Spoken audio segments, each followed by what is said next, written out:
अन्न आणि औषध प्रशासन विभागाचे आयुक्त तुकाराम मुंढे यांच्यामुळे राज्यभरातील भेसळखोरांची पाचावर धारण बसली आहे। आता राज्यातील अन्न आणि औषध प्रशासन विभाग विद्यार्थ्यांचं आरोग्य जपण्यासाठी पुढे सरसावलाय।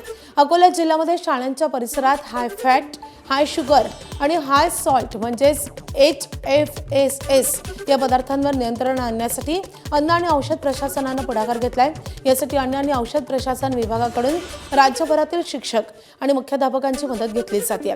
याच अनुषंगाने अकोला जिल्ह्यातील तब्बल 1847 शिक्षक आणि मुख्याध्यापकांची कार्यशाळा घेण्यात आली आहे। शाळेपासून 50 मीटरच्या परिसरात जंक फूड आणि HFSS या पदार्थांची विक्री किंवा जाहिरात करण्यास मनाई करण्यात आली आहे।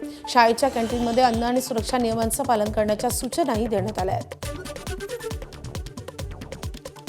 तर शाळा परिसरातले कोणते पदार्थ FDAच्या रडारवर आहेत पाहूयात ग्राफिक्सच्या माध्यमातून। ताजी फळं, उकडलेली कडधान्य,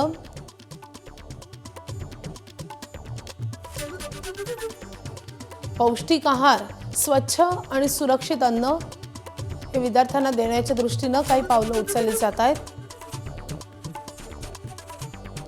तर कोणते पदार्थ रडारवर आहेत?